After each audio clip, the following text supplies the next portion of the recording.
Hello and welcome to Rathod science academy. ఈ రోజు మనం ఈ క్లాస్లో 12 సెప్టెంబర్ 2024 కరెంట్ అఫైర్స్ తెలుగులో చూద్దాం. సో ఈ రోజు వచ్చేసి చాలా తక్కువ ఆర్టికల్స్ మనకి రిలవెంట్గా కనిపిస్తున్నాయి. సో అయినప్పటికీ ప్రతి ఒక్క ఆర్టికల్ మీద క్లియర్గా డిస్కషన్ అయితే ఈ క్లాస్లో చూద్దాం. ఓకే, సో ఫస్ట్ ఆర్టికల్ మీరు చూసినట్లయితే ఇక్కడ ఒక ప్రాజెక్ట్ గురించి ఇవ్వడం జరిగింది. అదేంటంటే మిషన్ మౌసం. సో టైటిల్ వచ్చేసి centre gives clearance for machine మౌసం. So ఇక్కడ మనకి కీవర్డ్ వచ్చేసి ఏంటి అంటే మిషన్ మౌసం.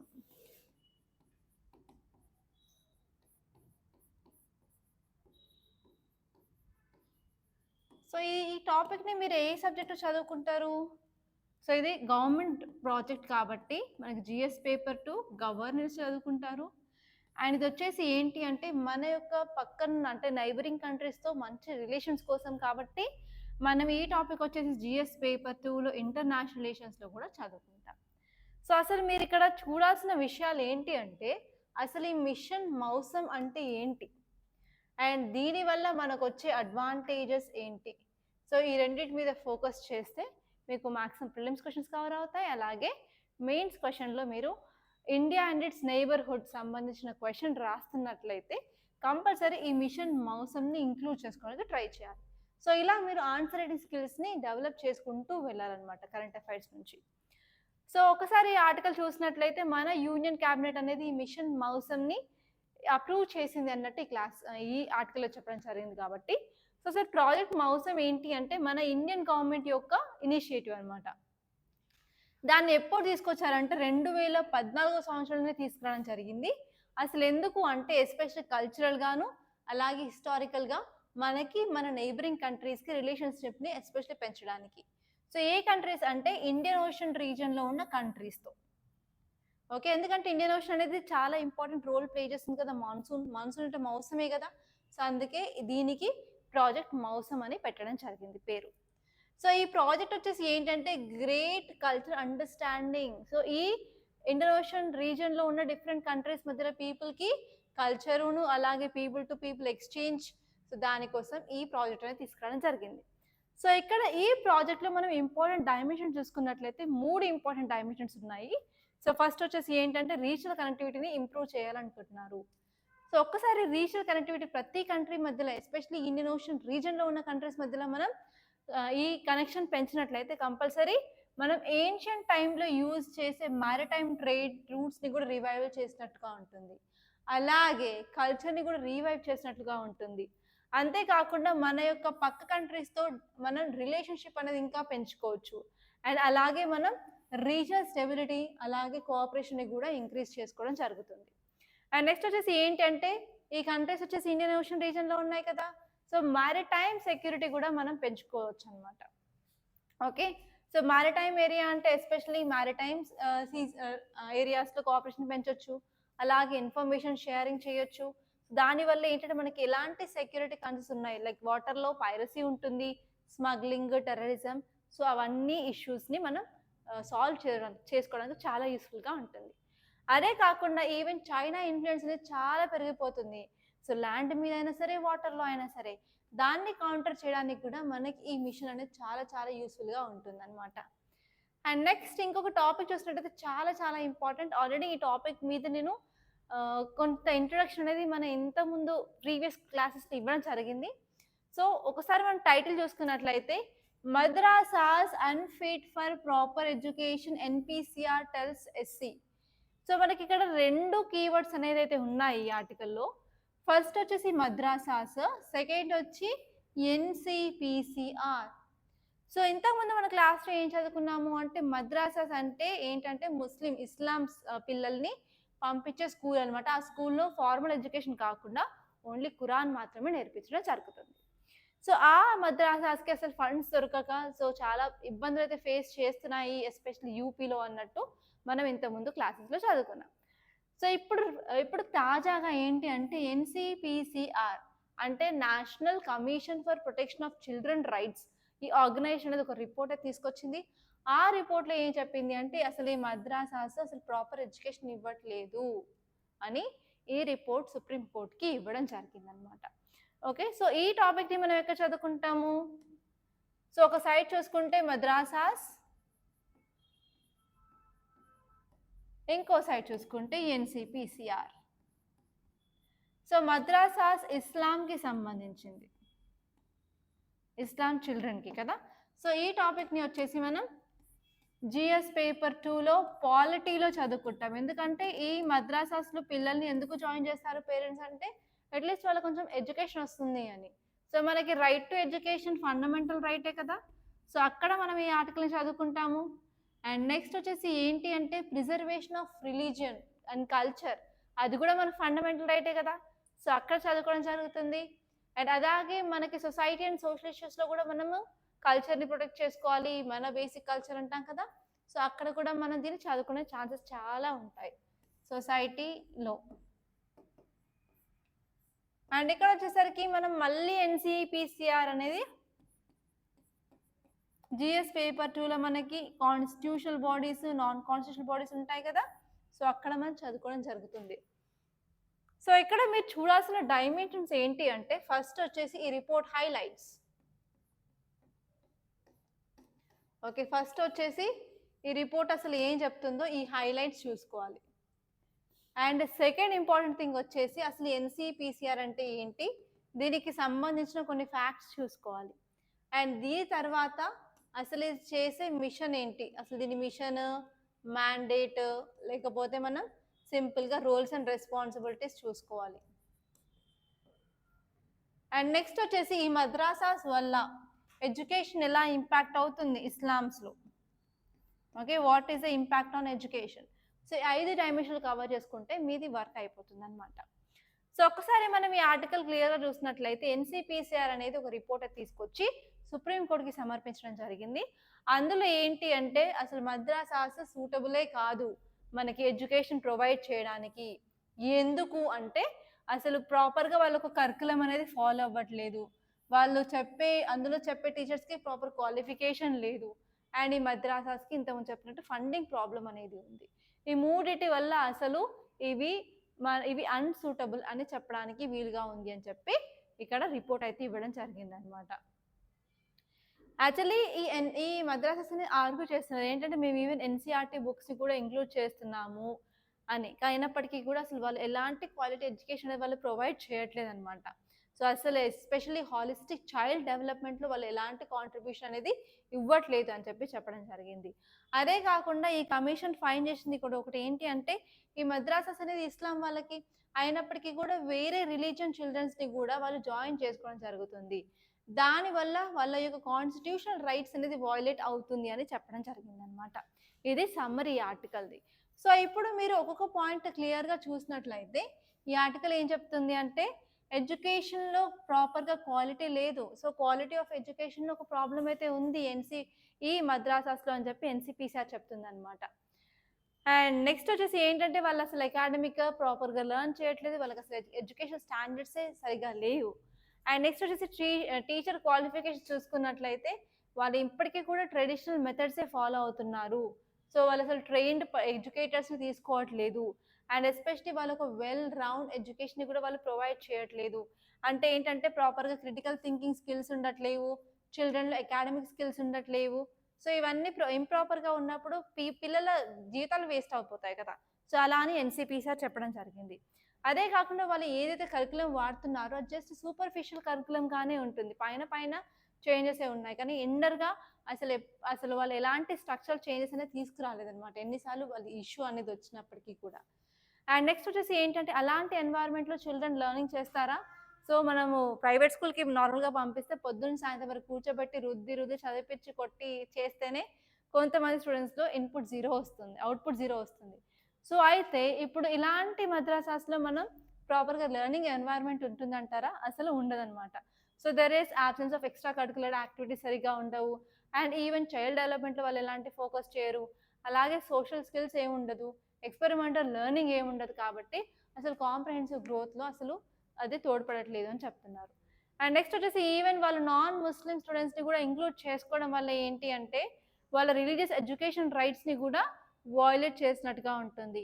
సో ఇది మనం ఒక ఎగ్జాంపుల్ చెప్పొచ్చు. అంటే ఏంటంటే forced religious instructions.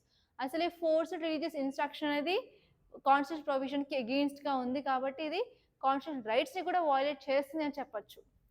And next వచ్చేసి ఏంటి అంటే ఈవెన్ ప్రాపర్గా రికగ్నిషన్ అనేది లేదు అసలు. సో ఈ మద్రాసాస్కి ప్రాపర్ రికగ్నిషన్ అనేది లేదు. చాలామంది అసలు మ్యాప్లో కూడా సరిగ్గా కనిపించదు. దానివల్ల చాలా కన్సర్న్స్ అనేది రేస్ అవుతున్నాయి, అకౌంటబులా కాదా అని. సో ఇక్కడ మీరు కొన్ని ఫ్యాక్ట్స్ ఎన్సిపిసిఆర్ గురించి చూసుకున్నట్లయితే ఇది ఒక స్టాట్యుటరీ బాడీ అని చెప్తున్నారు. సో ఎప్పుడు వచ్చింది అంటే 2007వ సంవత్సరంలో రావడం జరిగింది. స్టాట్యుటరీ బాడీ ఎప్పుడైనా సరే ఒక యాక్ట్ కింద దాన్ని రావడం జరుగుతుంది అనమాట, ఎస్టాబ్లిష్ చేయడం జరుగుతుంది. సో ఇక్కడ వచ్చేసి commissions for protection of child rights act 2005 కింద దీన్ని చేయడం జరిగింది అనమాట. ఇది ఎవరి కంట్రోల్లో ఉంటుంది అంటే ministry of women and child development కంట్రోల్లో ఉంటుంది. అసలు ఈ కమిషన్ యొక్క మ్యాండేట్ ఏంటి అంటే ప్రాపర్గా లాస్ తీసుకురావడం, పాలసీస్ తీసుకురావడం, ప్రోగ్రామ్స్ తీసుకురావడం, మెకానిజమ్స్ తీసుకురావడం, అవన్నీ అకార్డింగ్ టు మన కాన్స్టిట్యూషన్ ప్రకారంగా చేయాల్సి ఉంటుంది. ఓకే. అండ్ ఈవెన్ ఏవైనా complaints right to education act కింద వచ్చినప్పటికీ కూడా సో వాటిని కూడా ఇవి తీసుకోవడం జరుగుతుంది అనమాట. అండ్ ఈవెన్ ఇది ఇంప్లిమెంటేషన్ ఎలా జరుగుతుంది, పోక్సో ఇంప్లిమెంటేషన్ కూడా ఇది చూసుకుంటుంది అనమాట. సో ఇదంటే mandate and roles and responsibilities of NCPCR. So ఇప్పుడు ఇంకొక ఆర్టికల్ చూసుకున్నట్లయితే ఇది చాలా చాలా ఇంపార్టెంట్ అని చెప్తాను. ఎందుకంటే క్యాబినెట్ అనేది అప్రూవల్ ఇచ్చింది health cover for all aged 70 కంటే ఎక్కువ ఏజ్ ఉన్న వాళ్ళకి అంటే ముస్లిం వాళ్ళకి సో హెల్త్ కవరేజ్ అనేది గవర్నమెంట్ అనేది ఇవ్వడం జరిగింది. కాబట్టి చాలా మంచి స్టెప్ అని చెప్పొచ్చు. బట్ ఎందుకు ఇస్తుంది అని ఎందులో ఇస్తుంది అంటే మనకి ఆయుష్మాన్ భారత్ స్కీమ్ ఉంది కదా, ఆయుష్మాన్ భారత్ ప్రధానమంత్రి జన్ ఆరోగ్య యోజన, దాని కింద 70 years దాటిన వాళ్ళకి గవర్నమెంట్ అనేది ఇక్కడ ఇన్సూరెన్స్ అనేది ప్రొవైడ్ చేయడం జరుగుతుందండి. సో ఇలా ఇన్సూరెన్స్ అనేది ప్రొవైడ్ చేస్తే ఏమవుతుంది, సో మనకి ఆ ఫ్యామిలీకి బెనిఫిట్గా ఉంటుంది అండ్ ఈవెన్ ఎకనామిక్ బర్డెన్ తగ్గుతుంది అండ్ నెక్స్ట్ వచ్చేసి ఎకనామిక్ గ్రోత్కి కూడా యూస్ఫుల్గా ఉంటుంది. ఓకే, ఈ టాపిక్ వచ్చేసి మనం ఎకానమీలో చదువుకోవచ్చు జిఎస్ పేపర్ 3లో, అండ్ నెక్స్ట్ వచ్చేసి హెల్త్లో చదువుకోవచ్చు జిఎస్ పేపర్ 2లో, అండ్ ఈవెన్ మన గవర్నెన్స్లో స్కీమ్స్ చదువుకుంటాం కదా, సో ఆ స్కీమ్స్లో కూడా మనం ఈ 3 సబ్జెక్ట్స్ పాయింట్ ఆఫ్ వ్యూలో ఈ ఆర్టికల్ని చదవడం జరుగుతుంది. సో ఇక్కడ మీరు ఈ ఆర్టికల్ని చూసినట్లయితే అసలు కంటెక్స్ట్ ఏం చెప్తుంది అంటే యూనియన్ క్యాబినెట్, మన యూనియన్ క్యాబినెట్కి చైర్పర్సన్ ఎవరు, మన prime minister. So prime minister వాళ్ళు ఏంటంటే అప్రూవ్ చేశారనమాట health coverage to all senior citizens. ఎవరు అంటే 70కి పైగా సంవత్సరాలు ఉన్న వాళ్ళకి. ఎందులో అంటే ఆయుష్మాన్ భారత్ ప్రధానమంత్రి జన్ ఆరోగ్య యోజన కింద చేయడం జరిగింది.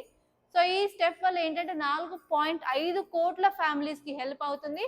అలాగే 6 crore సీనియర్ సిటిజన్స్ని కూడా వాళ్ళకి 5 లక్షల ఇన్సూరెన్స్ అనేది ఇవ్వడం జరుగుతుంది అనమాట ఈ యొక్క స్కీమ్ కింద.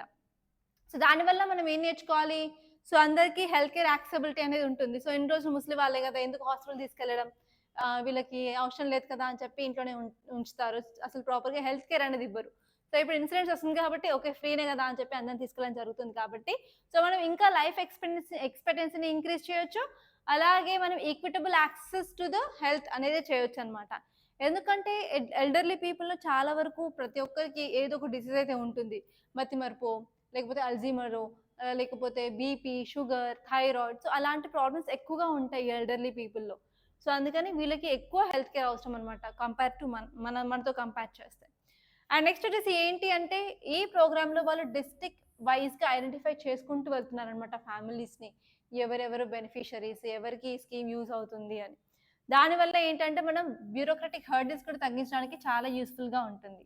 అండ్ వాళ్ళకు ఫైనాన్షియల్ నెట్ అనేది ఫిక్స్ చేశారు. ఎంత అమౌంట్ అంటే 5 lakhs per year అనమాట. It not only provides financial security, దాంతోపాటు overall wellbeing of that citizen అనేది కూడా ఇంక్రీజ్ అవుతుంది. And especially health care cost on families మీద బర్డెన్ కూడా తగ్గిపోతుంది అనమాట. సో అదే కాకుండా ఏంటి అంటే దానివల్ల మన సీనియర్ సిటిజన్స్ని కూడా ఎంపవర్ చేసినట్లు ఉంటుంది. ఓకే, సో ఇవండి బెనిఫిట్స్. సో ఇక్కడ మీరు చూసుకోవాల్సింది ఏంటి అంటే ఈ స్కీమ్ ఏంటి, సో ఇది వచ్చేసి ప్రధానమంత్రి జన్ ఆరోగ్య యోజన. సో ఇది మన వరల్డ్లోని లార్జెస్ట్ హెల్త్ ఇన్సూరెన్స్ స్కీమ్ అనమాట.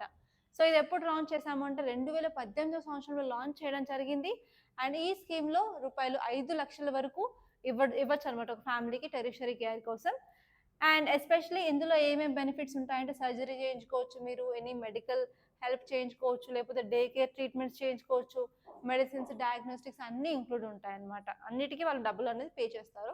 సో ఫైనల్ లిమిట్ వచ్చేసి 5 lakhs అనమాట. సో ఎవరు ఎలిజిబుల్ అంటే సో ఎవరైనా సరే ఈ socio economic cost census data ప్రకారం ఎవరైతే బెనిఫిషరీస్ ఉన్నారో వాళ్ళకి ఇవ్వడం జరుగుతుంది. అండ్ ఈవెన్ మనకి నేషనల్ హెల్త్ అథారిటీ అనేది ఉంది.